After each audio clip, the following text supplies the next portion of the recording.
Question. Of the 10 largest cities in America, which is the only one without term limits on its city council?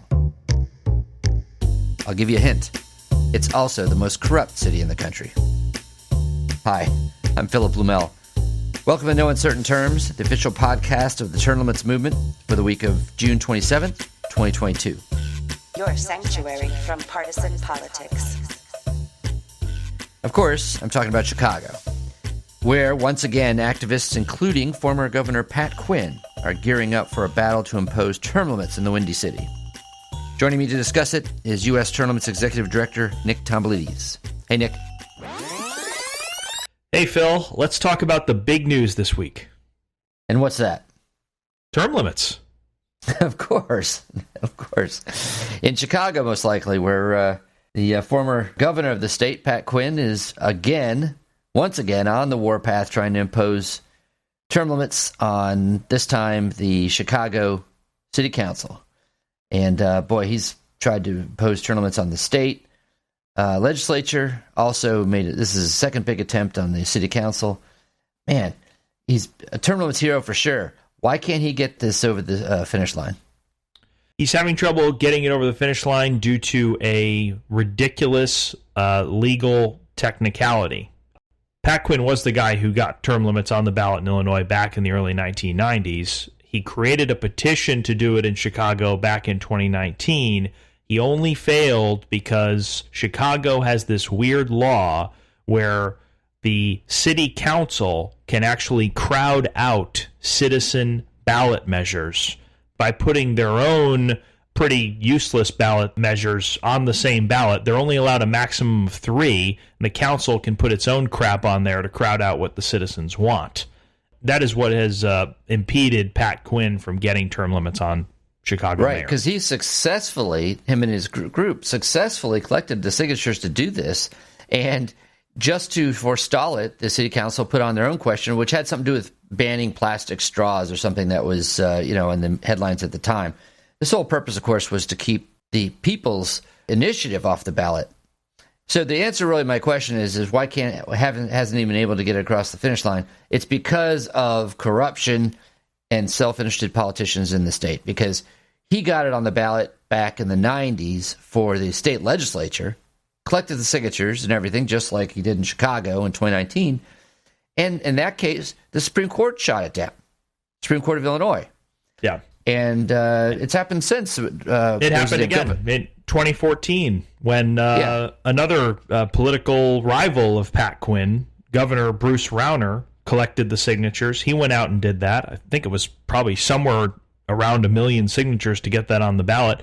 And once again, the Supreme Court, which is incestuously connected with Chicago, Illinois politicians, blocked it from appearing on the ballot again. And I remember the exact reasoning they gave, this is completely ridiculous whether you're a lawyer or not, was that term limits do not make a structural and procedural change to the legislature. Right. Give me a break. Right. I know it. And I remember that was what they shot down the first time with, and then the new one was written, with the original Supreme Court decision in hand. So, they crafted it to make sure that it hit those points that the court used as an excuse. It didn't do any good. The Supreme Court threw it out. Anyway, so Pat Quinn has been in the trenches on this forever. He is a term limits hero for sure. And now the big news this week is that he's trying again. So what's the story, or what's he trying to do exactly? Well, he has announced another ballot drive, and I'm sure the council is going to be back to their same old tricks of trying to keep him off the ballot. But there's a looming threat behind the scenes here, and that is Pat Quinn might run for mayor of Chicago at the same time he's running this ballot drive. And if Quinn were to become the mayor, he'd be in a position to keep those other frivolous questions off the ballot. So it's kind of like a 1-2 punch here. I mean, Chicago has a mayor who is nominally pro-term limits. That's Democrat Lori Lightfoot. But in her first term, she hasn't really lifted a finger to do much about it. She's out there positioning herself as a term limits ally. She's even using U.S. term limits materials in her campaign announcements. She actually quoted us in her campaign announcement video, or re-election announcement video. She highlighted briefly a U.S. term limits article, but she hasn't done bupkis to put pressure on the council members or to refer a term limits amendment to the ballot, because if the council and the mayor were to get behind the amendment and it would come from them, then it could occupy one of those 3 prime slots and it couldn't be dislodged by anything else. Yeah, she's been helpful in this effort, though. It's part of normalizing this call for term limits in the state. The people love it. The polls have always said so. The establishment has been dead set against it. Well, she's part of the establishment now, and she's supporting it, and that's been very helpful. But you're right. She's got to do a little more than that. She's got to lift a finger. She promised to. She's out there saying powerful forces are trying to stop progress for Chicago. She's referring to members of the city council who oppose term limits. Chicago has this councilman, Ed Burke. We've talked about him on here. He's been in power since 1969. 53 years. Oh, wow. And yeah. He's under 14 counts of indictment, but why can't you get rid of him? Well, his wife is the Chief Justice of the Illinois Supreme Court. So. Oh, yeah. Oh, wait. Is that the same Supreme Court that ruled the voters' initiative on term limits invalid a few years back? The very same. Oh, no kidding. Huh. The very same. So in Illinois, they're all thick as thieves. No, wait a minute. Is this the same Ed Burke that actually put the measure on the ballot to crowd out the Pat Quinn initiative in 2019? That I don't know. Oh, it is. I'm letting you know. Yeah. Is it? Wow. Okay. Yeah. I didn't know he was the lead sponsor, but it's hardly surprising. Yeah. 53 years and 53 years for a counselor. Chicago's had 2 mayors, Richard Daley and his son, who were in power for a combined 43 years.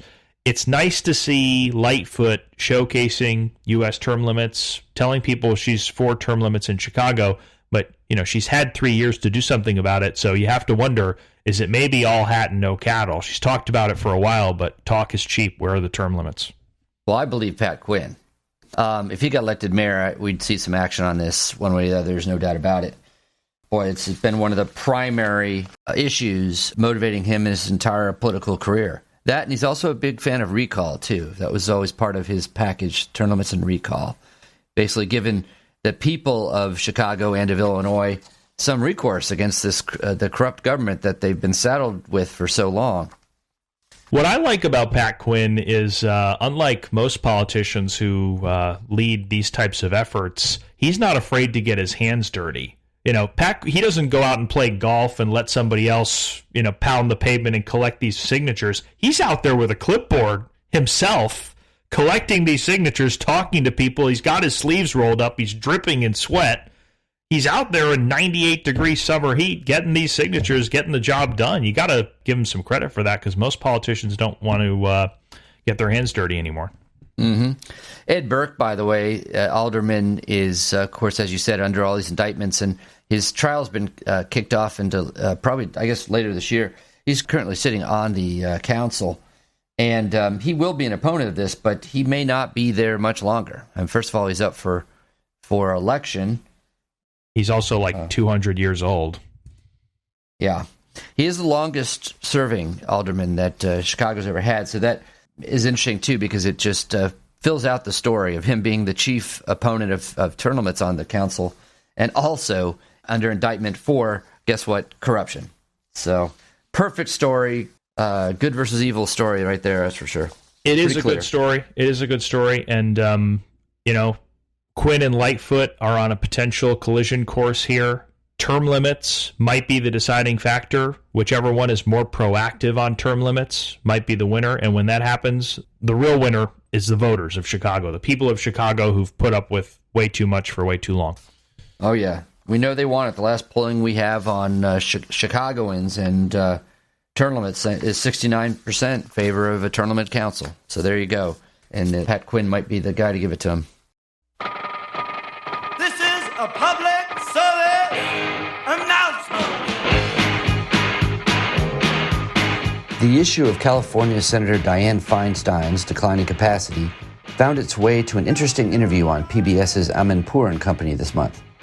Author and columnist Rebecca Traister examines the life and career of Senator Feinstein, looking for clues to, among other things, why she clings to power at age 88.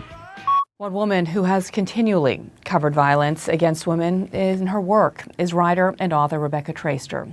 But today, she's here to talk about one of the most senior members of the U.S. Senate, Diane Feinstein.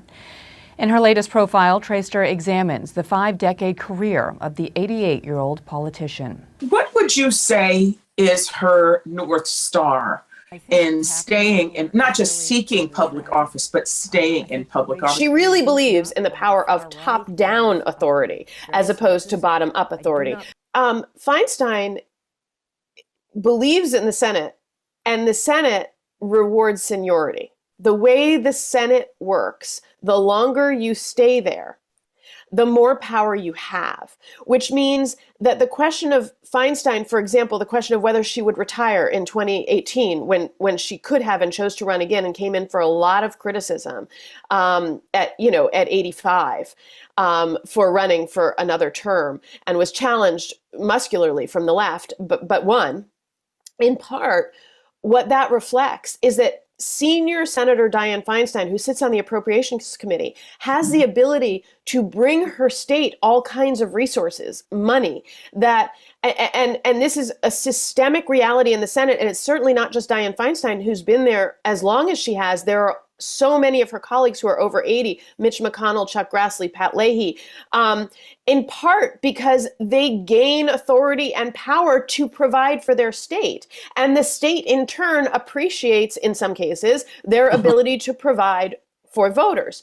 And so it is, in fact, she is embedded in and believes in an institution that incentivizes her never leaving that institution. Is this a particular challenge for Democrats? The reason I ask is, as you point out, a number of people in the Senate, in fact, in the House, are elderly, and so Democrats seem to be quite restive about this. Republicans either don't seem to mind or have been, look, Mitch McConnell was just reelected, and he's 80 years old. People don't seem to have a problem with that, but they've also seemed to be either recruiting or attracting younger people who also tend to be some of the most radical. People like Josh Hawley, for example, in Ohio, J.D. Vance running for the Senate. So it's just, is this a particular problem for Democrats? So I think that the gerontocracy is bipartisan. There's older leadership. Mitch McConnell obviously is the leader of the Republican Party and an extremely effective one. I think a lot of people would agree. The fact that senior leadership and senior members are in fact very old is true on both sides. Well, all right, let's switch gears. Let's look at South Carolina, where there's another would-be term limits advocating governor, and that is with Joe Cunningham, young guy, about 40, and he's former congressman, right, running for the governorship of South Carolina against a 75-year-old Governor Henry McMaster, long career politician. Cunningham, a Democrat, just like Pat Quinn, is calling for term limits. I'm sorry. He's calling for term limits and age limits. Yep. He put out a campaign video. He said that South Carolina and our country are being run by a geriatric oligarchy. I don't know if that's a term most voters are going to understand, but it's certainly true. People staying in office way past their prime. Cunningham said some of these folks have been clinging onto power for 30, 40, even 50 years. Folks who are making a career out of politics are making a mess out of our country. And he's proposed an age limit of 72 years to be a politician in South Carolina. They already have that retirement limit on judges. It's interesting. He's also proposing term limits, didn't specify the number of years. He was asked if he believes Joe Biden is part of the geriatric oligarchy, and his campaign had no comment. Right. But this guy looks to be serious. When he was in Congress, he was good on when he was in Congress. He was good on the issue. I don't remember if he was a signer of the U.S. Term Limits Pledge, but he was a supporter of the idea and I believe of the amendment. That's correct. Yes, he was a co-sponsor of of the U.S. term limits amendment in the House. He lost his congressional seat to another signer, Nancy Mace, 2 years ago. That's right. A Republican signer. So we'll see what happens. But I'll tell you this, anytime someone is running for governor and they promise a constitutional amendment, be very cynical, because that requires a vote from the legislature first. So he'd literally be asking some 90-year-old senator to vote to ban 90-year-old senators. I don't know how well that's going to resonate. You know, drunks don't usually vote for prohibition, but hey, more power to them.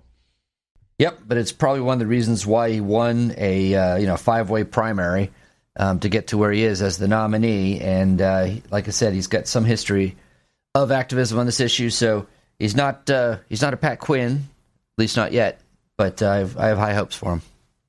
Yeah, and it's encouraging to see more rising stars within the Democratic Party talking about term limits. A lot of these newer, younger, more enterprising Democrats who haven't been in politics that long. I think Joe Cunningham just turned 40.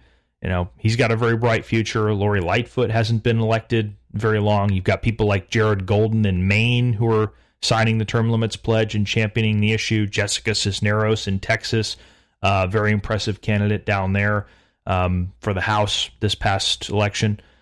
So there's seems to be a little mini resurgence of term limits within the Democratic ranks, especially among the younger ones. Yep, it's good to see. Thanks for joining us for another episode of No Uncertain Terms. The term limits convention bills are moving through the state legislatures. This could be a breakthrough year for the term limits movement. To check on the status of the term limits convention resolution in your state, go to termlimits.com/takeaction.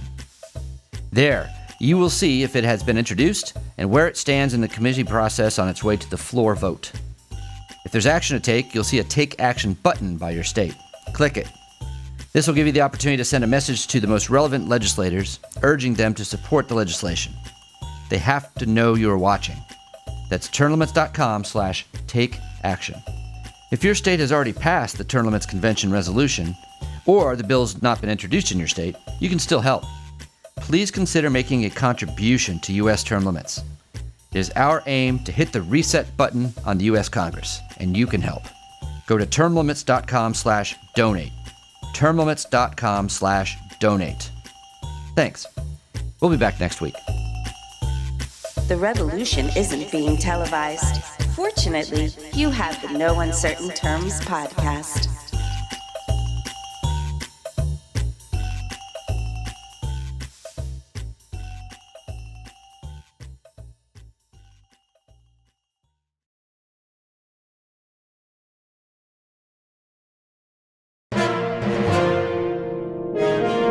USTL.